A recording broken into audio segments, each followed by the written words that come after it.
Naimbagag sa papapagayam-gagayam, din manumanan iti oras iti panakaibingay dagiti sa magmamano adamdamag manipud lokal, regional ken national. Manipud kadagiti ulo dagiti damdamag lokal ken iti detalyena iti panaka pabaron ti may panggip iti salon at manipud iti St. Charles Hospital. Iti bulan na iti detalye na papagayam iti bulan ti Marso na irehistro iti ospital iti adu akaso iti admission. Nang runa dito iti pneumonia nga daan iti 33 a kaso para kadagiti edad 0 aging ka 50 anyos. Si maruna dito iti hypertension nga daan iti 18 a kaso kadagiti 40 anyos ken nangato. Ano nangat pay. Ket diabetes nga daan iti 11 a kaso iti isumetlang a grupo ti edad. Iti panagkonsulta iti respiratory tract infection iti kang runaan nga daan iti 85 a pasyente manipod ubing aging ka kadagiti lalakay ken babaket nga 0 aging ka 65 anyos ken nangat nga tupay. Kabayatan na ka nakakasikaso mat iti official iti 28 a kaso iti accident iti motor. Nakapasama ka kadagiti lokal nga incident iti sagada ken kadagiti bisita a bikers. Sigun kadagiti report, adu kadagiti lokal nga bikers na aksidente ket adda iti impluwensya ti alkohol. No pekasta kaduan kadagiti na donor ket basit lang kas iti gasgas. Dagiti kaso ti respiratory tract infection a consultation ket nagtalinaed nga 85 ket nagbalin nga 86 a kaso nakaapektar kadagiti amin nga edad. Iti kasi ti pneumonia ket nagpangatuunay nagdakkel iti 50 ang konsultasyon kadagiti edad 0 aging ka 50 anyos. Sigun kini senior nurse ani Mrs. Calpe, iti panaggato dagiti kaso iti pneumonia ket kapoy iti napalabas nga panagapoy iti kabakiran when a forest fire. Nga mabaling nga nakaapektar iti kalidad ti angin.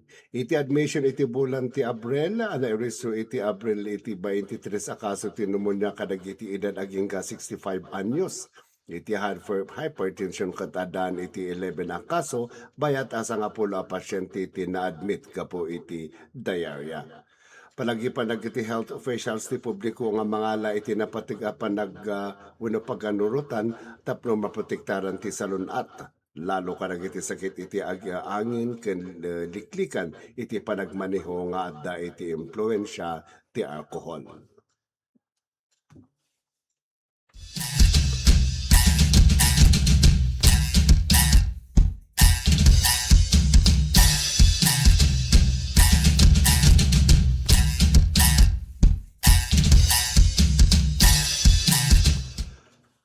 Iti dumapay damdamag lokal, iti sa nga pula PWD sa mga graduates iti TESDA barista course iti syudad.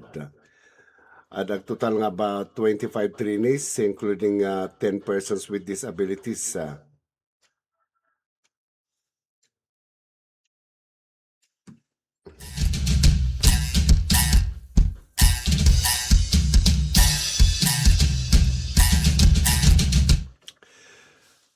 Iti dumapay damdamag nasyonal iti Comelec 90% aging ka 95 ang nakasagana iti 2026 barangay iti sanggunyang kabataan eleksyon.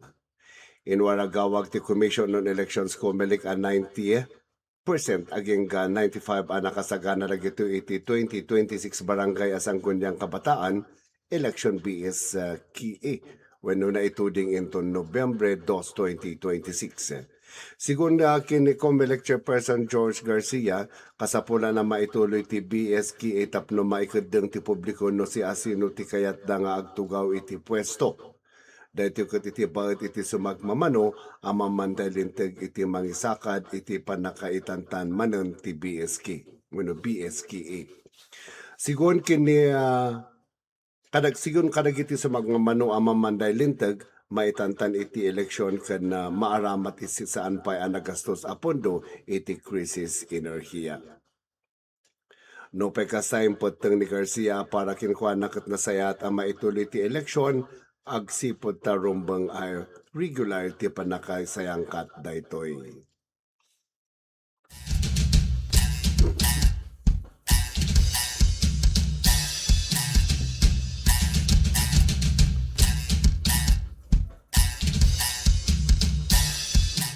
Iti na dumapay nga damdamag national iti rollback iti presyo iti diesel ken kerosene na manamnama inton sumaruno ang lawas presyo ti gasolina posible ang umato sigun iti Department of Energy. In pakamo iti Department of Energy DOE ang manamnama iti panag-rollback ti presyo ti diesel ken kerosene inton sumaruno ang lawas bayat a posiblimat ang umato iti presyo ti gasolina. May basaw iti upat nga aldaw at trading monitoring iti mean of Platts Singapore. Mapatapata bumaba iti 9 pesos tunggal litro iti diesel kan 12 pesos tunggal litro ti kerosene. Kabayatan na posible ang umato iti 1.60 aging 1.70 tunggal litro ti gasolina.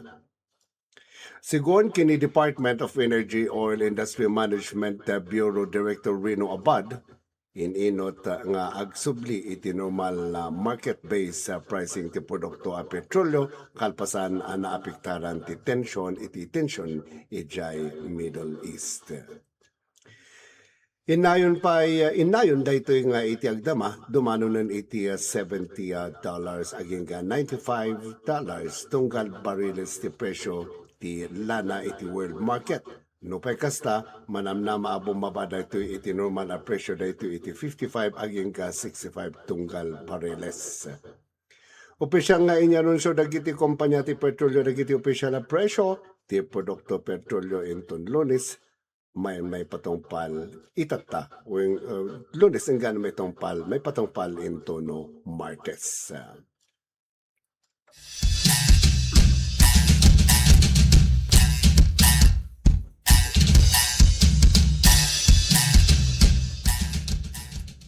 Kadagiti mata dumapay nga ulo dagiti damdamag lokal iti kaunan a local film festival iti munisipyo ti La Trinidad baligi anay patungpal. Baligyan ay patong politiko na local film fest when iti Stories of the Valley Film Festival iti munisipyo ti La Trinidad. Panggap tinasaong nga film fest, bigbigan kan itandudo dagiti pelikula wino film dagiti emerging kan amateur local filmmakers. Kanayunan na nagserbi da ito'y plataforma tapno may pabuya ti publiko dagiti pakaistoryaan ti Region Cordillera. Kalpasan iti limang aldaw panang bigbig kan panang buya kadagiti lokal at pelikula na ipatungpal ti closing program idi napalabas nga aldaw no sa dino napadayawan dagiti nakipaset iti nasao film fest. Nagunod ti pelikula Gunita, iti the best film, best screenplay, best in film editing, best director babaen kini Miss Ara Gwen Mortero, ken best actress babaen kini Miss Zerzi Di Guzman. Naipaimat iti best production design iti film Pula, pakiramanan ti best actor babaen kini Mr. Rainer Mangayat.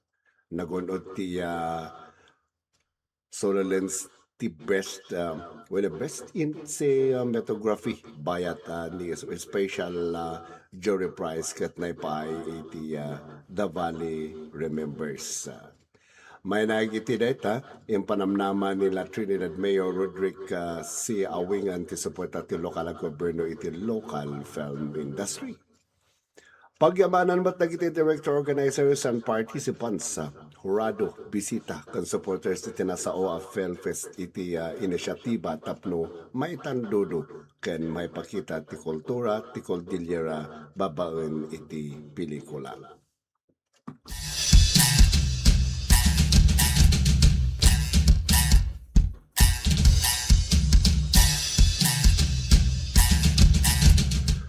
Kanayonan pa dagiti damdamag lokal iti women empowerment tumulong iti babay nga pulis iti panag-ani dagiti Manalon iti Sagada. Iti panangidalan iti pulis Captain P. Fangad, Acting Chief of Police iti Sagada Municipal Police Station, dagiti babay personal iti MPS Sagada kanti staff iti radyo ket nakitindulong kadagiti manalon iti panag-ani ken panagkarga iti repulyo aging ga iti ikit ti kalsada a nakasagana iti pulis mobile ijay namsong ambasing sagada. Dagiti naani naten kat na iti Armed Forces of the Philippines wenno AFP tapno maipapan kadagiti na ituding a benepisaryo inyag mati MPS sagada dagiti repulyo wenno iti kampo iti AFP iti Lake Danom area. Nang ipakita na ito yung aktibidad iti napatag a papel dagiti babae iti serbisyo publiko. Ken iti naimbag a panagtitinulong dagiti ahensya ken komunidad. Babaen iti panagkaykay sa ti PNP ken dagiti ka-partner na ket agtultuloy amang iti tulong kadagiti tattao iti komunidad.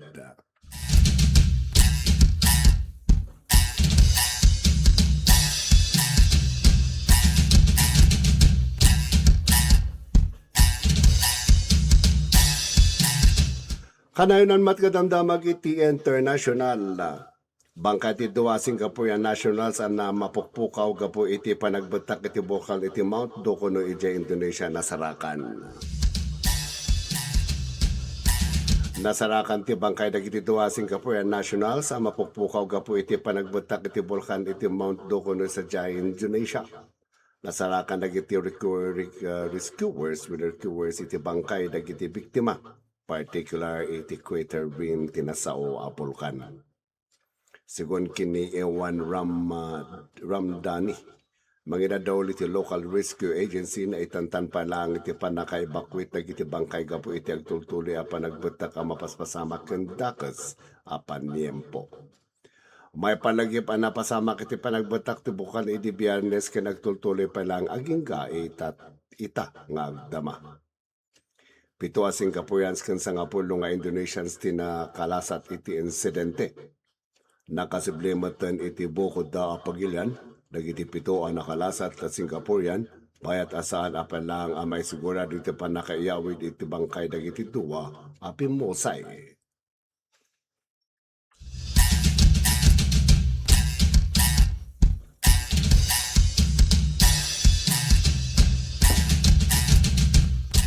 O dagita pa lang dagiti may binga tayo damdamag itang agsapa winutil daw iti Lunes iti Marso 11 na imbag manangal daw kada kayo amin nga awan labas siyak iti nangidano kadagiti damdamag awan sawali animan ng iyo Rafi kagayam kakabsat ken amin agbubuya ken agdengdengag iti radio Sagada 104.7 FM.